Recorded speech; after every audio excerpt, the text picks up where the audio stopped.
Hello and welcome to the Dental Realist podcast. I am one of your hosts, Ryder Waldron, and I am here as usual with Dr. Troy Stevens and Dr. Marcus D. Neff. Troy, how you doing tonight?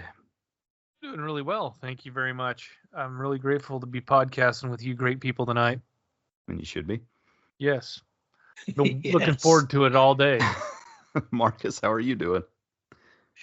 I am doing so fantastic. I'll tell you what, I got to do some general dentistry today. Sweet. I went to the gym this evening and did a spin class. Of course. Woo! Yeah. Do you guys use Pelotons there?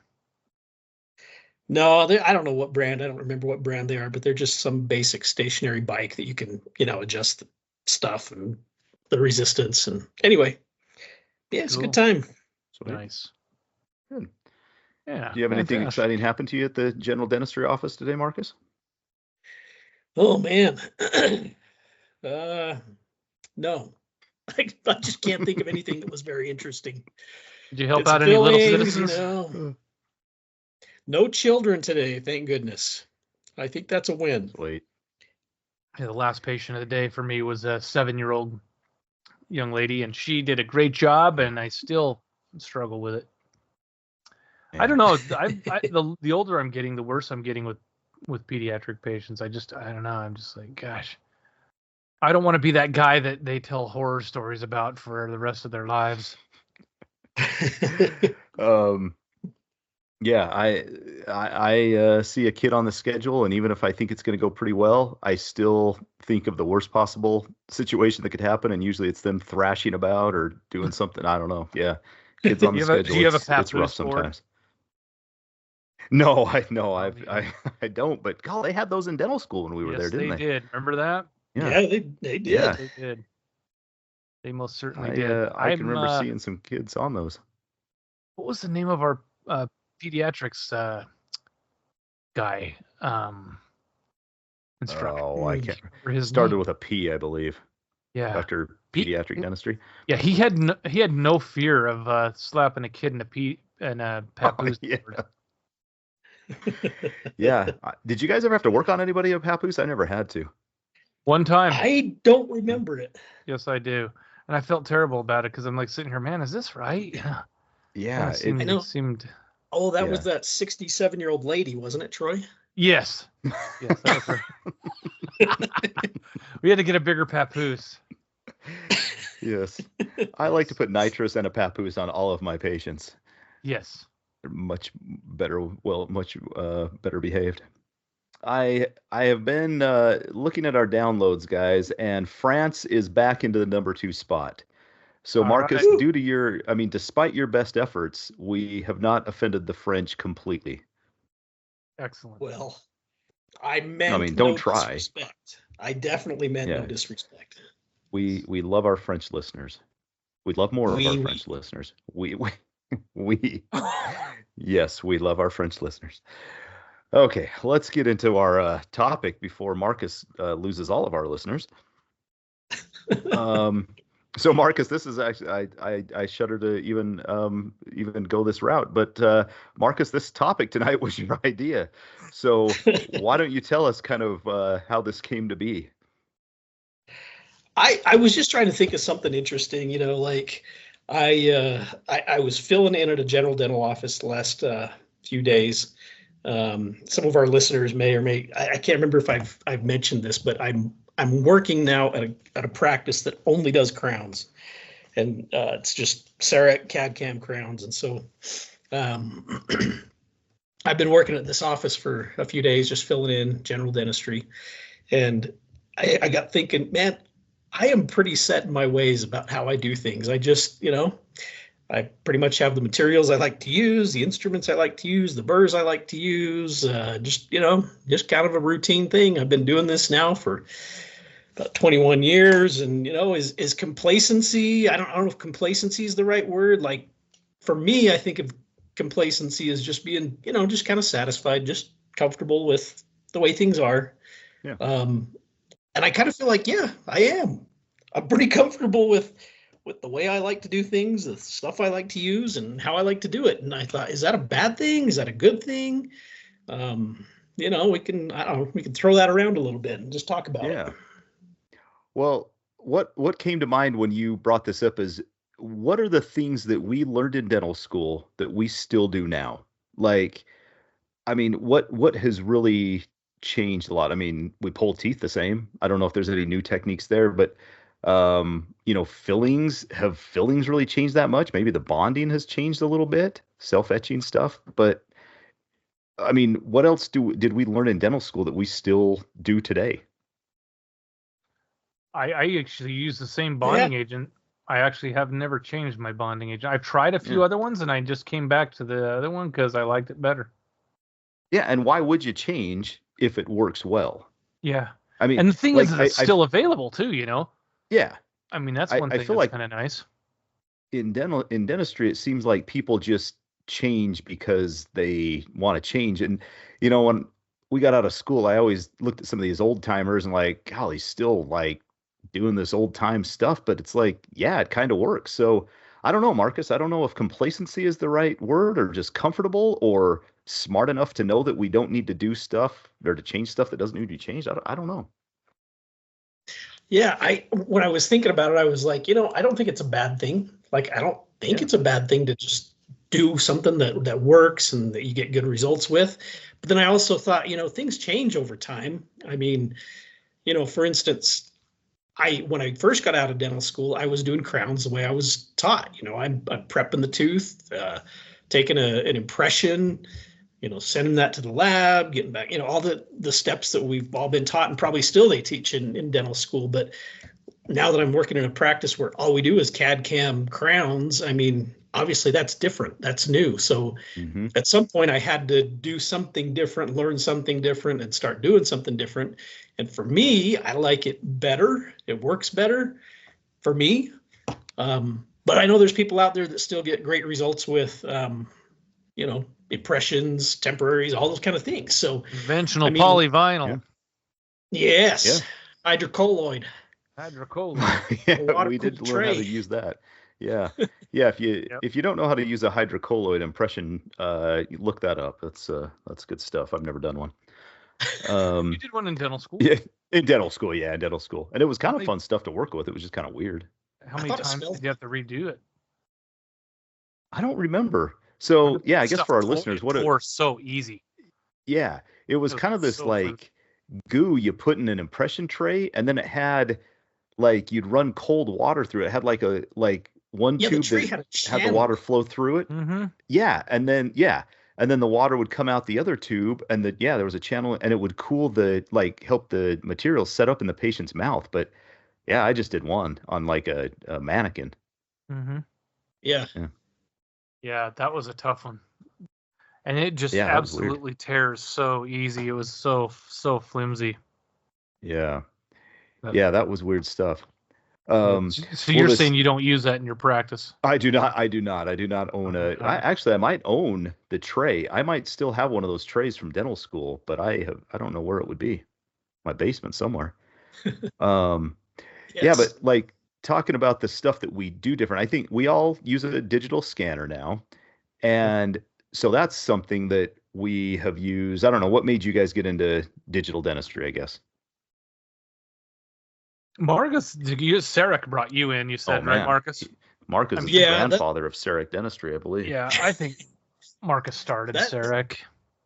that intrigued me. I mean, and some of it was that I let myself be kind of suckered in by by a dental supply rep telling me, how well this is going to save you so much money, and I know it costs this much to get into it, and blah blah blah. And there is some truth to that in some ways, but um, yeah, I got started in it quite a while ago, and have just kind of stuck with it, and always been doing it since then. But it's just kind of weird, like how do you know when it's right to just stick with what stick with what's good, stick with what's working versus jumping into something that's different.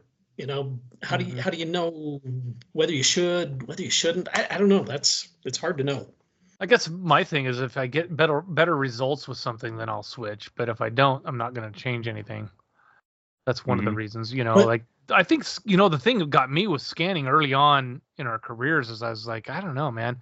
Everybody talked about how Sarek, you get open margins and all that jazz, and you're like, nah. And then you'd see some and you go, yeah, it doesn't look too bad. The materials kind of weren't there at that time, back here 20 some years ago. And they've come a long way with zirconia and all that. So I think my margins right now with the scanner, even though Gordon Christensen, told us in the class I went to a few weeks ago that scanning still has a greater margin of error and things like that. But my margins still look pretty darn good on these scans. So if I could get a good or better scan than I can with alginate, or not alginate but polyvinyl, why not? It saves me so much time. I mean, I can scan somebody in like a minute and versus waiting for 5 minutes for an impressionist, and then I can check my prep and make sure that I don't need to do more reduction and all that stuff too. Yeah, and if you have to retake an impression, you don't have to waste that money. You just push the delete button and rescan. Yeah, I think it's like $25 an impression, I believe, is what it kind of at least, yeah. And yeah, results is one thing that got me to change to scanning, but also like money is another thing that will make me change. If I can do something and get the same results for cheaper, which I think with scanning you kind of can because you're not using as much impression material, the payment, after you buy a scanner, things probably even out. But yeah, I think money is a thing. If you can save money, that is super important to me because I am super cheap. Yeah. Yeah. Oh yeah, with the increasing cost of every single thing on planet Earth. Man, serious. I mean, you might as well save a little bit of cash here and there as you can, because our insurance reimbursements aren't going up to nearly the rate of what everything else is going up. Nope. No, supplies get more expensive all the time, and payments do not. Yeah. Actually, we got I think something, I don't know if you guys got this, kind of off topic, but Delta Dental sent us something saying they're going to be adjusting their fees. 1 year they did do that, and they did upgrade a few things by $1. Oh man! Oh wow! I mean, Okay. huge, big spenders. Well, don't spend all that in one place. No, yeah, it was like $1 for some of our stuff. We're like, wow, that is very needed. That's great. Wow. Yeah. Another thing that has changed since we've been in dental school is digital x-rays. We didn't have those in dental school. I imagine that's all they do in dental school now. But that was expensive to get into, but it saves a ton of film time, developing time. You don't have to buy film. And I got rid of this big, bulky processor, so it saved me space. So my office is kind of small. So if I can save space on something, that's also pretty important to me. Less radiation to the patient. Yep. Yeah. That's good too. Yeah. So there you go. And now results. We're not even using lead aprons. You don't have to. Yeah. Yeah. Some people, it makes them feel cozy. So I still use it on most, but yeah, you don't have to. That's because your patients like a big hug from their dentist. Well, I also sit in the chair with them when they're getting their x-rays taken, and I like to maybe cradle them in my arms while they get their x-rays done. That's why you have everybody coming back.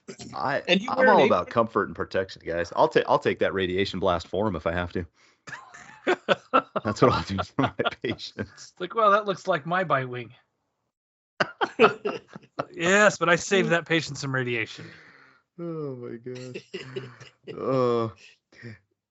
So why do we get like Marcus said, complacent, or why do we get comfortable? Like, what makes us? And it seems like it's a dentist thing. There's either the dentists that are comfortable how they are, or the ones that just love to buy all the newest stuff. They have like all the latest and greatest, and most of it's in storage. But what makes people like us get comfortable and set in our ways? I think another thing that helps me is a predictable outcome, right? I know what's going to happen with it, versus every time you try a new product, you're kind of wondering, man, is this going to come back? Is the patient going to have, say, for example, you're trying a new composite or a new bonding agent or something. You're like, man, what happens if this patient comes back and starts hurting? And then I got to go back in, numb them up, take that thing out, do something. You know what I'm saying? I always think about, I don't know. I think about that probably too much. It's probably overkill. I should probably not worry about it, but that's one reason why I don't like to change things unless I absolutely have to. If something's not working, definitely you got to do something different. It's like, have you converted from amalgam yet, right? Are you still slapping amalgam in people? I do gold foils still. Troy. Yeah, I thought you did. What's this amalgam you're speaking about? Yes, it's a silver material. I'll do an amalgam maybe once a month, Yeah, depending that's pretty on good the still. situation. Yeah. Yeah. So not very often.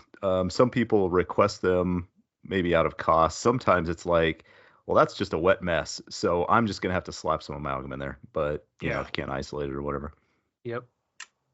There are those times. Yeah, I once in a think while. early on when we first got out of school, I would, you start getting all these magazines that are, I don't know what you call them, throwaway journals. They're not really Yeah. journals. They're just like little marketing articles, and you can find some decent information in there. But man, if you read those, and you could be buying new stuff all the time, new Yeah. materials, new Mhm. instruments, new equipment. And so I think it's kind of like early on, I would read all sorts of stuff. Oh man, I got to start using that. Oh man, I got to start doing it that way. Oh man, I got, sometimes you can get so caught up in that, like that you're changing things all the time. And after a while, I think I just got worn out by all that stuff and thought, I don't Hmm. need to switch again. It's going to cost me more money to switch. What I'm doing works. I get good results. And so maybe that's part of it too, is you just over time, you kind of get to where, you're like, I don't need to be spending more money all the time changing things out and changing things up. But Well, I and think there's also a risk in getting so set in what you do that maybe something that could be better passes you by. And that's, for yeah, me, trying to figure out who do I trust to kind of give me information or kind of tell me what the latest and best is. That's important to figure that out. Gordon okay, so Christensen. yeah, I was gonna say, so who do you guys trust? Who do you listen to when it comes to new things?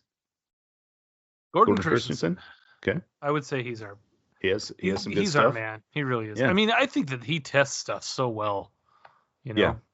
Honestly, he does so much testing on it. I mean, Marcus is right though. When you get out of school, you get bombarded by Patterson, Shine, and Burkhart and these guys. They're going to tell you every little thing you need in your new office to make you the lead guy. And it's like one of those things where you got to really be careful because they have an ulterior motive. Of course, they want to sell you product, and they will sell you Yep. some product. It's just a matter of what product you need. So you got to, I would say, look at somebody who has no financial influence on what you purchase, because Yeah. Gordon Christensen doesn't get a kickback on the if you change to a different composite because of his information, his research, or whatever. He isn't going to get, hey, I get a kickback from Shine from you doing that. Thank you so much. It's true. Yeah, that's a good Yeah. point. I was thinking about when we were in dental school, there was a lot of talk about lasers and how we're going to be able to prep teeth with lasers and all You this mean all the time. And sophisticated heat beams? yeah, and I have not used a laser to fill a tooth one time. And so sometimes just the old tried and true methods do work. I kind of look to follow what other dentists are doing or what the kind of the studies say, like zirconium crowns. I think the three of us probably mostly do zirconia or some kind of a zirconia type crown. Now we don't do, I don't know, do you guys do many PFMs anymore? I haven't done one of those for a while. No, I for a haven't long done time. PFM in a long time. But the reason I changed from those is because zirconia looks better, and it's hard to break. If you break a PFM, and I have patients with fractured off porcelain in the mouth, and there's just metal showing through, and it looks terrible. But sometimes they don't want to do anything about it, and it's just I don't know, doesn't look great. Yep, absolutely. But boy, cutting off zirconia crowns sure is a joy. It might be easier to cut off your own arm. Holy cow! Yeah, it might be. God. Yeah, those suckers, like once you get through them, even if you get that, little thing to twist in and try to, they still have a hard time coming off. Yeah. But, then you can put one on and it'll come uncemented a week later sometimes. That's another things they sometimes come off that Gotta way. love So, that. Yep. I was also thinking with all this complacency, we as dentists are, for the most part, pretty risk averse. I mean, we go to like risk management courses. So, I think changing stuff is sometimes, I mean, there's some inherent risk because you don't know, like you said, Troy, if it's going to work or not. And that's worrisome to us, especially when there's, you could get sued for something going wrong. Yes. Or, the reality is that patients expect everything we do to last forever. Yes, that's true. That I too. paid you $200 for this filling. It better last me another 30 years. Yeah. You know, Well, I even have though this I other don't feeling. brush and I eat, Yeah. you know, almonds all day, every day, or I like to chew crushed ice, but you know, Yeah. it better last because I paid, you know, and we've talked about that before. It's like, you know, if you go have shoulder surgery and then 2 years later you need shoulder surgery again, Mm-hmm. what do you like? Go back to your physician and say, dude, give me my money back. No. You screwed that up. You know, He would that say, "What never have you been doing with happens. your shoulder?" Yeah, you use your shoulder all the time, Yep, but you use your right. shoulder probably less than you use your teeth. Yep. So yeah, but teeth are supposed to last forever, and it's like the cheapest healthcare procedure you could have done is dentistry. Like you go to my son had to go to physical therapy, and it's like like $150 a session, but they just Mm-hmm. don't worry about that. Whatever, I don't know. Yeah. Yeah. So So that's another reason why I think we're kind of risk averse, and maybe, you know, if something's working, we have a rough time changing it because the last thing we want is failure. yep, We don't take failure yeah, very well. We are programmed really, really bad in dental school to expect perfection in everything. And yes, Yeah. when something fails, we really take, at least I do, I take it kind of personally. Like, God, did I do It's something all wrong. wrong? oh, I do all the Did time. I etch that right? Did I prime that right? Did I do this right? Did I do that right? Did I get all the caries out right? Did I do all this? I mean, you know, I'm always There's so thinking, many things. I I had a lady last week come to me. She was a new patient, had been to another dentist a year ago and had some new dentures made, and she didn't like them. Did She you had an say old new pair that patient or a nude patient? a new. My Oh, my okay. office. I have a close always policy at my office. No nudes there, please. Anyway, carry And on. yeah, and she came in. I mean, the dentures, they didn't look too bad. And her complaints were like, well, they're too high here and this and that. I'm like, oh, I could adjust that. She liked her old ones though, so she wanted me to reline those, tighten those up, which she was happy after I did it. But I'm just thinking like this guy made these dentures. He didn't do anything wrong, but she didn't go back to him because she thought he did something wrong, and she probably just needed some little adjustments. And that's frustrating because they expect this perfection, and sometimes they don't get it, and then they just leave. They don't even give you a chance to correct it or explain why something is done the way it's done. So yeah, sucks. so true. Yes, indeed. Yeah. So how would we avoid getting complacent in dentistry? Like, what's the best way to go about that, guys?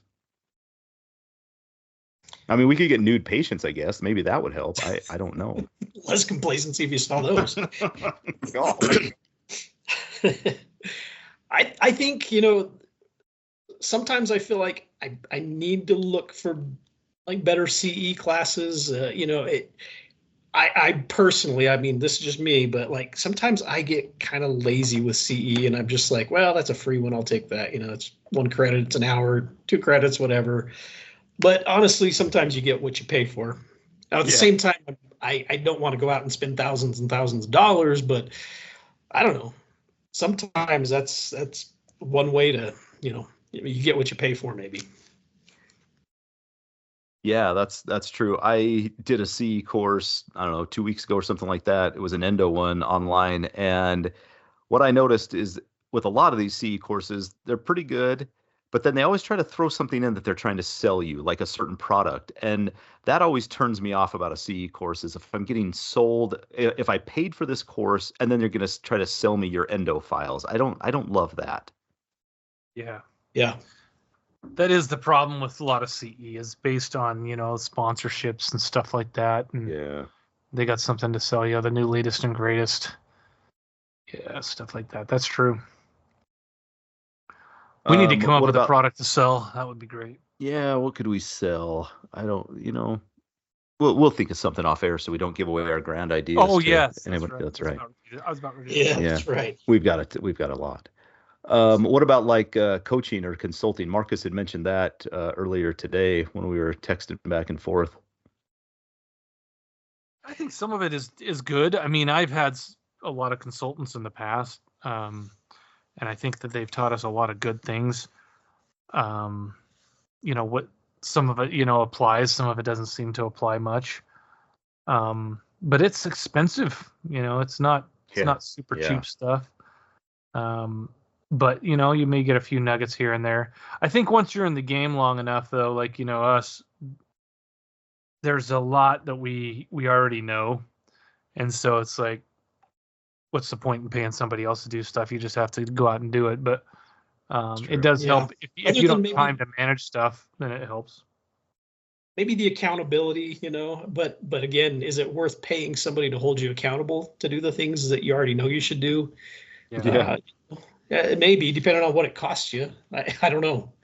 Yep. Yeah, I don't know. I've done consulting too, and I thought it really helped me, but it was earlier on in our careers when I did it, and it helped me kind of know some stuff I didn't know, like, I don't know, how to, maybe work a little faster, but work more efficiently, get the office flow a little better, that just stuff I didn't know how to do that they don't teach you in dental school. But yeah, maybe they could see, something where you could, I know one consultant I had recommended I get a CEREC machine. I'm like, yeah, I guess I could, but I don't think I could afford that at the time. And, maybe it would have been beneficial to me at the time. I don't know.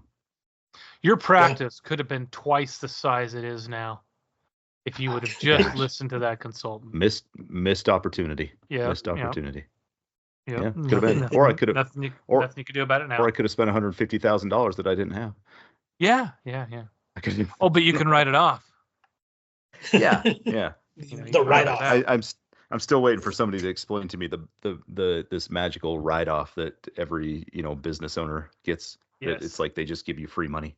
Yeah, because it's a business expense. It's just everything's free, right? It's just free. Yeah. Gotcha. You don't have to spend money on it. They just give it to you. Yeah. Yep. Absolutely. Well, you guys have any other nuggets or words of wisdom to drop? I'm thinking we did pretty well tonight. Pretty good. I hope so. Did we stay on task okay, or were we for the most all over part? the place? I think All right. Marcus got off the rails a little bit, but I think we got it reined it back in. Yeah. Well, Marcus, do you want to tell everybody where to find us? Yes. So we love hearing from our listeners. Please send us some emails, any suggestions, any questions you might have. dentalrealist@gmail.com. You can also find us online on social media, Dental Realist. We love to visit with our listeners through social media or emails, so get in touch with us. We also have a couple of books out. So you want to be a dentist, and so now you're a dentist. Easy reads, those are available. You just Google that. You're going to find digital downloads. If you want a paper copy, yes, a paper copy. You can get that of our first book. And who doesn't want that? Right. Mm-hmm, Yeah. mm-hmm. You bet. Okay. Well, guys, this has been fun. Yes. Let's do it again sometime soon. This has been the Dental Realist Podcast, and we will talk to you next time.